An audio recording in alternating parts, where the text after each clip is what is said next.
ஆர்ப்பாட்டங்கள் மூலமாகவும் பல கோயில்களை மீட்டெடுக்கக்கூடிய இடத்தில் இந்த கும்பகோணத்துடைய பொறுப்பாளராகவும் அகில பாரத இந்து மகாசபாவுடைய மாநில செயலாளராகவும் அகில பாரத இந்து மகாசபா ஆலய பாதுகாப்பு பிரிவுடைய மாநில தலைவராக செயல்பட்டுக் கொண்டிருக்கின்ற ராமலிங்கம் அவர்களையும்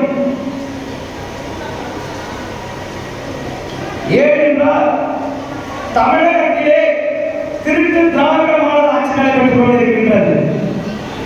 திருட்டு திராவிட மாடல் ஆட்சியிலே கோயில்கள் நிலங்களும் கோயில்களின் சொத்துக்களும் அந்நிய நபர்களிடம் கொடுத்துவிட்டு பின்வாசல் வழியாக பணத்தை வாங்கிக் கொண்டு இப்பொழுது செயல்பட்டு வருகிறார்கள். அதை மீறி கேட்க போனால் தனக்கு தானே பெட்ரோல் வீசிக்கொண்டார் என்று எனது மீது குண்டர் தடுப்பு சட்டத்திலே காவலில் அழைக்கப்பட்டார்கள். அதையும் எதிர்கொண்டு தற்போது உளுந்தூர்பேட்டை மாநகரிலே 108 ஏக்கர் முருகனுக்கு சொந்தமான இடத்தை அகில பாரத இந்து மகாசபாவுக்கு கிடைத்திருக்கிறது. அதுவும் இந்து சமய அறநிலையத்துறை என்று அங்காங்கே போர்டு அமைக்கப்பட்டுள்ளது. இது எங்களுக்கு மிகப்பெரிய வெற்றி. இது அகில பாரத இந்து மகாசபாவுடைய போராட்டமானது சாதாரணமானது. இந்து முன்னணி விநாயகர் பீடி சுத்தத்துக்காக இந்து முன்னணி விநாயகர் சிலை பீடி சுத்தத்துக்காக எங்களுக்கு விநாயகரும் வேணும், முருகனும் வேணும், அப்பசிவனும் வேணும். அனைத்து ஆலயங்களையும் பாதுகாப்பது நாங்கள் கடமை உணர்ச்சியோடும் பொறுப்போடும் செயல்பட்டு வருகின்றோம். எங்கெல்லாம் கோயில்களுக்கு பிரச்சனைகள் இருந்ததோ அங்கெல்லாம் இந்து மகாசபா முன்னின்று நடந்து வருகிறது. எங்கெல்லாம் பக்தர்களுக்கு பிரச்சனைகளோ அங்கெல்லாம் இந்து மகாசபா முன்னின்று செயல்பட்டு வருகிறது.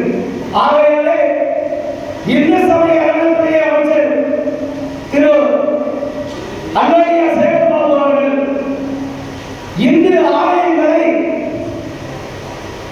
இந்துக்களுக்கு சொந்தமான சொத்துக்களை எந்த கோயிலுக்கு சொந்தமான சொத்துக்களோ அந்தந்த கோயிலையும் ஒப்படைக்க வேண்டும். ஏன்னா ஒரு தங்கம் கிடைக்கிறதுலையும் கோயிலுக்கு வர தங்கத்தை கொடுக்கறதுலேயே ஒரு பிஸியா இருக்கு.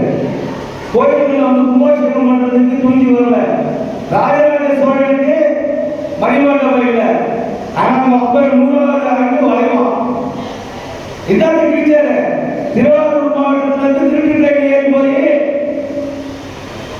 திரைப்படத்துக்கு வசனம் எழுதி நான் இன்னைக்கு தமிழகத்துடைய மக்கள் சொற்கள் சுருட்டி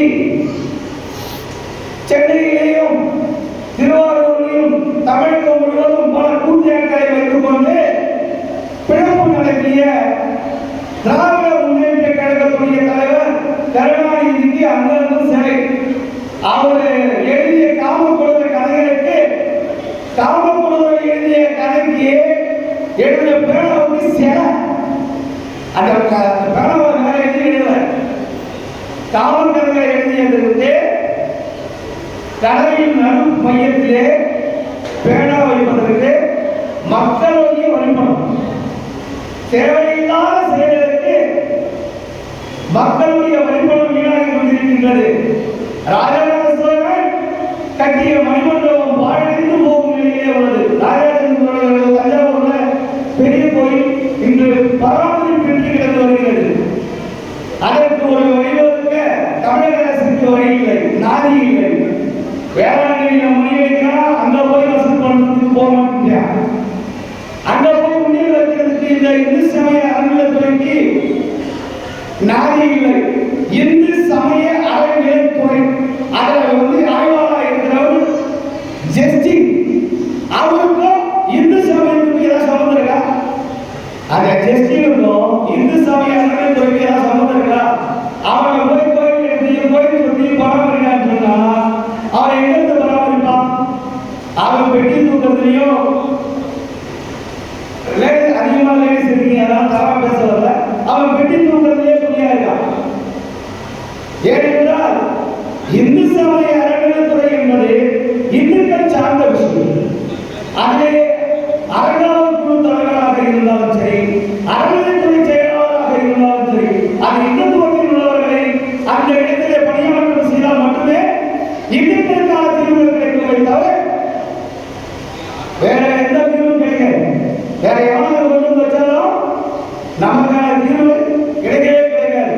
இன்னைக்கு தமிழகம் முழுவதும் இருக்கக்கூடிய ஆலயங்களை தமிழக அரசு கொஞ்சம் கொஞ்சமாக சாலை விரிவாக்கம் பணி, உள்ளூர் மேம்பாட்டு திட்டம், குடிசை வாரியம், அதை இதுன்னு சொல்லி ஆலயங்களை, பழமையான ஆலயங்களை இடித்து தரமட்டமாக்கி கொண்டிருக்கின்றார்கள். அதை கேட்பதற்கு இந்துக்கள் நம்மிடம் ஒற்றுமை இல்லை. ஏனென்றால் ஒரு பள்ளிவாசலுக்குள் காலை எடுத்து வைத்தாலே அங்க உள்ளவர்கள் அத்தனை பேரும் ஒன்றிணைந்து அந்த கோயிலை பராமரிப்பதற்கு அவர் தயாரா இருக்கார். இங்க இருந்த கோயில் விநாயகர் கோயிலை இடித்தால் ஒரு பயப்பட கேட்கறதுக்கு முன்வரதில்லை. காரணம் நமக்கு என்ன, நமக்கு சாப்பாடு இல்லையா, நமக்கு நம்ம ஜெயிலுக்கு போறோம். ஜெயிலுக்கு வந்து தனிப்பட்ட ஒரு மனிதன் போராடினால்தான் ஜெயிலுக்கு போக முடியும். ஊரு கூடி தேவைன்னு சொல்லுவாங்க. அது மாதிரி ஊரு கூடி நம்ம ஒற்றுமையோடு செயல்பட்டா யாருக்கும் ஜெயிலுக்கு போக வேண்டிய அவசியம் இருக்காது. நாம ஒன்றா இணைஞ்சு அந்த இடத்தை வெற்றி பெற முடியும். தனி ஒருவரால் தாபாவால தனிப்பட்ட ஒருவர் இன்னைக்கு வந்து பாத்தீங்கன்னா கன்னியாகுமரி மாவட்டத்தில் ஒரு சர்ச்சை கட்டினாலும், ஒரு பாதியார் கூட்டம் நடத்தினாலும், பாவர சாமியார் ஒரு கூட்டம் நடத்தினாலும் தாபாவோட அனுமதி இல்லாம ஒரு வெங்காயம் கொடுக்க முடியும். இப்ப வந்து பாத்தீங்கன்னா நம்ம ஜெயகுலத்துல இருந்து கும்பகோணம் வரதுக்குள்ள 32 ஜப கூட்டம் நடந்துட்டு. இந்த பாவர சாமியாருங்க மக்களை மதமாற்றுவதற்காக இன்று ஞாயிற்றுக்கிழமை 33 இடத்துல ஜப கூட்டம் நடந்துட்டு இருக்கு. இதுவே வந்து எனக்கு ஊரா இருந்தா அடுத்த விஷயமா நான் நோட்டீஸ் கொடுத்து அவங்க வந்து வாசல் நாமளே உட்காந்துருக்கோம். எனக்கு கேட்கறதுக்கு ஆள் கிடையாது. தட்டி கேட்பது ஆள் இல்லாத வறுமையை காரணம் காட்டி அவர்களை கொண்டு போய் இந்த மாதிரி மூல செலவு செய்து அவர்களை வரமாற்றம் செய்து வருகிறார்கள். ஆகையாலே நம் வீட்டுக்கு அருகாமையில் இந்த மாதிரி ஒரு நபர்கள் வந்தால் அவனை செருப்பு கொள்ள தப்பே கிடையாது. ஏன்னா நமக்கு என்ன இல்லை, நம்மளுடைய கடவுள் மிகவும் பழமையானவர்கள். நம்ம அப்பசிங்க மிகவும் பெஸ்ட், அவர் இது எல்லாம் பெஸ்ட். சும்மா அல்லா குண்டாட்டி நல்லா எதுக்கு மேலாக கிடையாது. இவங்க எல்லாமே மூளை செலவை செய்து தொழில் என்ன பண்ணாங்கன்னா மூளை செலவை செய்து எல்லையில கொண்டு போறதுக்கு ஏற்பாடு பண்ணுவோம். கிறிஸ்தவன் என்ன பண்ணுவோம், மூளை செலவு செய்து மதமாற்றம் செய்வோம். இங்க மதமாற்றம் செய்தா அவனுக்கு அமெரிக்கா வந்து பண்ணுவோம். இங்க மதமாற்றம் செய்தா ஒரு தலைக்கு ஒரு 10 பேர் போட்டு இப்ப இதே கூட்டம் அல்லாத கூட்டம் நடந்தா அவருக்கு ஒரு ரூபாய் பணம் வந்துடும். ஆனா நம்ம ஒரு ரூபாய் செலவு பண்ணா இந்த ஒரு கூட்டத்தை பார்க்க முடியும். ஆகையாலே இந்துக்கள்